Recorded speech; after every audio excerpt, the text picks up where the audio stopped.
नमस्कार, मैं हूं संजीव कुमार और आप देख रहे हैं वेब समाचार। पूरे बिहार में नगर निकाय चुनाव को लेकर फिर से यानी दोबारा से शंखनाद हो चुका है।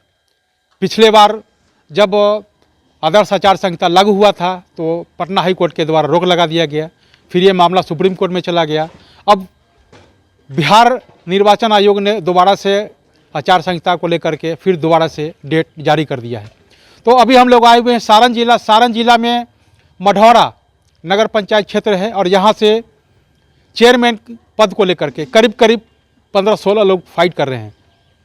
तो हमसे जुड़ रहे हैं पूर्व चेयरमैन हैं ललन राय जी हैं, तो इनसे जानते हैं कि जनता के बीच आप जा रहे हैं तो पिछले कार्यकाल के द्वारा आपके द्वारा क्या कुछ डेवलपमेंट यानी विकास का काम किया गया और इस बार का आपका मैनिफेस्टो क्या होगा, तमाम मुद्दों पे बातचीत होगी। पहले तो आपको वेब समाचार में बहुत बहुत स्वागत करते हैं। आपका भी मेरी तरफ से स्वागत है।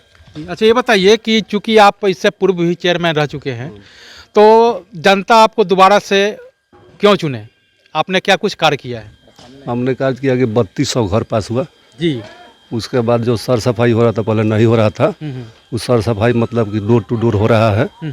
उसके बाद जो भी 2 साल मतलब कि LED लाइट लगा पूरे नगर पंचायत में। जो मतलब कि रोड है नली गली कुछ हुआ, कुछ बाधित है कोरोना का चलते, विकास हुआ जी। इसलिए जनता हमको लाड प्यार दे रही है। चलिए, मैं जनता के बीच भी गया था, कई जगह मैंने चौक चौराहे पे भी गया, जैसे एक चौराहा आता है, चौराहा का नाम याद नहीं आ रहा है, लेकिन वहाँ पे गए तो वहाँ के कुछ लोगों से मैंने बात किया कि पूर्व जो चेयरमैन हैं ललन जी कॉन्टेस्ट में नंबर 1 पे हैं। तो मैंने सोचा कि ज़रूर आपसे संपर्क किया जाए और वहीं के एक लोगों ने मुझे नंबर दिया है। तो ये बताइए कि इस बार का मैनिफेस्टो क्या है, इस बार स्पेशल आप क्या कुछ कार्य करेंगे? स्पेशल कार्रवाई होगा कि जैसे कि मान लीजिए अभी डंपिंग जोन नहीं है, यहाँ पर डंपिंग जोन बनेगा। मतलब कि जो भी काम अभी रुक गया है, मतलब कि गली नली का वो काम का कार्य होगा। जो भी रैन बसेरा यहाँ पर नहीं है, रैन बसेरा बनेगा। जो भी विकास जनता का होगा, विकास होगा अब की निश्चित होगा। पहले था कि बहुत दिक्कत था कि हम लोग बिहार के मुख्यमंत्री कहते हैं कि निश्चय योजना, जब वो विधानसभा का चुनाव आए थे तो निश्चय पार्ट 1 पार्ट 2 जब आया था, तो आपका भी है निश्चय है कि जो योजना आएगी उसको आप निश्चित रूप से धरातल पर उतारने का काम करेंगे। हाँ, जो भी योजना आएगी हम लोग धरातल पर उतारेंगे। उसके बाद हम लोग मतलब कि अपना बोर्ड का पावर है कि जो मतलब कि जैसे कि प्राइवेट जमीन हुआ तो वहाँ पर सड़क निकालना है, तो हम लोग को बोर्ड से पास करके सड़क निकाल देते हैं जी। अच्छा, शिक्षा स्वास्थ्य की क्या स्थिति है, शिक्षा को लेकर के आपने क्या कुछ कार्य किया? शिक्षा के लेकर हम लोग क्या करें, मान लीजिए जो बहाली हुआ जी, तो बहाली मतलब कि थोड़ा जो नियम था, जैसे देखिए शिक्षा को लेकर के तो आपके पास नहीं है, लेकिन बेहतर क्वालिटी एजुकेशन प्राप्त हो। जैसे आपका क्षेत्र पड़ता है नगर पंचायत क्षेत्र मढ़ौरा, तो यहाँ का जो शिक्षा व्यवस्था है उसको बेहतर क्वालिटी एजुकेशन के रूप में कैसे डेवलप करेंगे? बच्चे सरकारी स्कूल में तो केवल मिड डे मील खाने के लिए जाते हैं, तो चूँकि आपका क्षेत्र है और इस पंचायत के आप चेयरमैन होंगे तो इसको बेहतर कैसे करेंगे? बेहतर हम लोग करेंगे, हम लोग लिख करके सरकार के पास भेजेंगे कि इसको बेहतर हो। हम लोग को तो अधिकार क्षेत्र में नहीं रहेगा, हम लोग उसको बेहतर कर देंगे। जी। उस पर हम लिखवे करेंगे। लिखेंगे तो सरकार का क्या करेगी नहीं करेगी तो सरकार जाने। अच्छा, आपके साथ मैं जब देख रहा हूँ तस्वीरों में कि बहुत सारे युवा वर्ग हैं, तो युवाओं को आप किस तरह से देखते हैं, कैसे आप इनको स्वरोजगार दिलाने का काम करेंगे?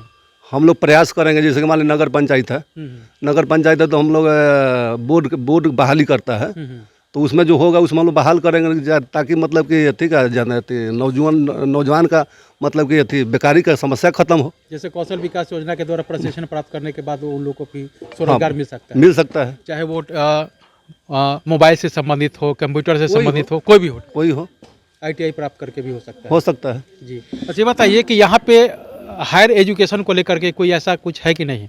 नहीं है, कुछ नहीं है। तो क्या सोचे हैं कि इस बार कुछ बेहतर करेंगे? हम लोग बेहतर करेंगे, कोशिश करेंगे कोशिश हम लोग कर लिख कर भेज सकते हैं। हम लोग तो कर नहीं सकते हैं, हम लोग लिख करके भेजेंगे जी, बोर्ड से पास करके भेजेंगे।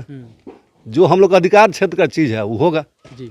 मतलब शिक्षा और स्वास्थ्य को लेकर के साथ साथ इनका कहना है कि रोजगार को लेकर भी बहुत सारे जो युवा वर्ग हैं जो पढ़ाई लिखाई करने के बाद उनको नौकरी नहीं मिल रहा है, तो निश्चित तौर से इनको बेहतर से बेहतर प्रशिक्षण प्राप्त करवाने का काम करेंगे और उनको स्वरोजगार दिलाने का काम करेंगे।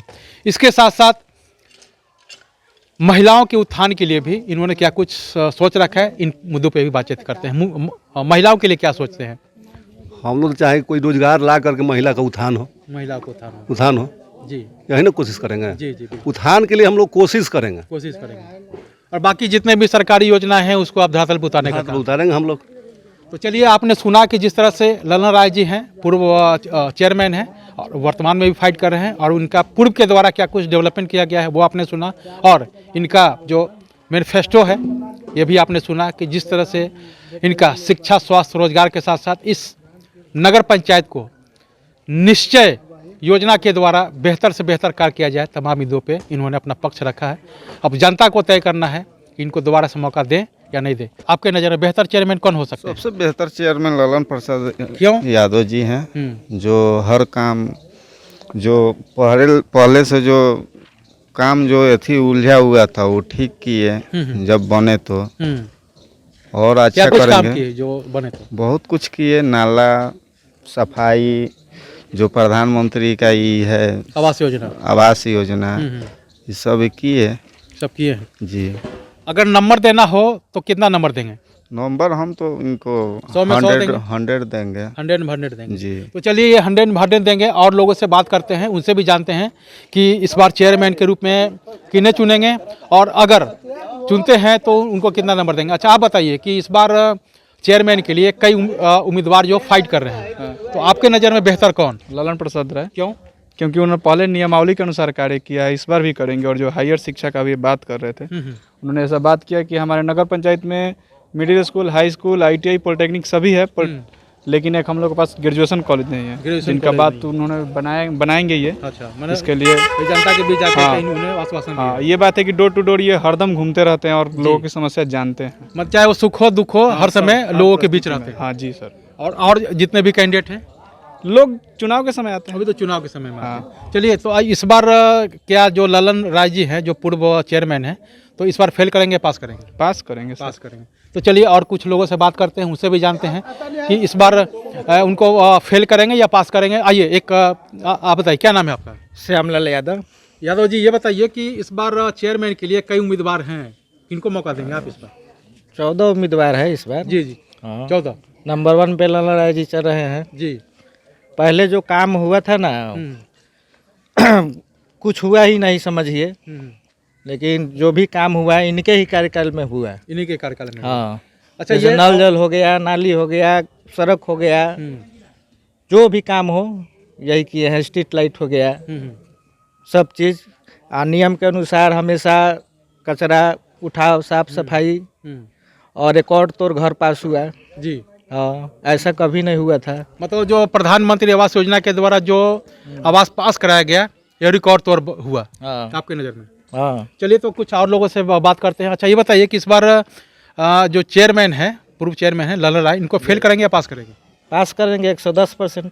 110%, मैंने 10% आप ज़्यादा देंगे। हाँ। एक और आदमी देखिए, पूरा एकदम माथा पे हाथ रखे हुए हैं, आप उनसे पूछते हैं। ये बताइए कि आप चेयरमैन के लिए कई उम्मीदवार फाइट में हैं, आपके नज़र में बेहतर कौन? सबसे अच्छा ललन प्रसाद है। क्यों?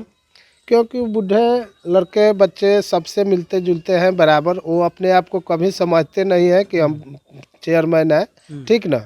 और विकास का जो काम है वो सब जितने भी विकास के जितने भी चेयरमैन रहे वर्तमान भूत एति, उससे बेहतर काम किए हैं और सब लोग से मिलते जुलते रहते हैं।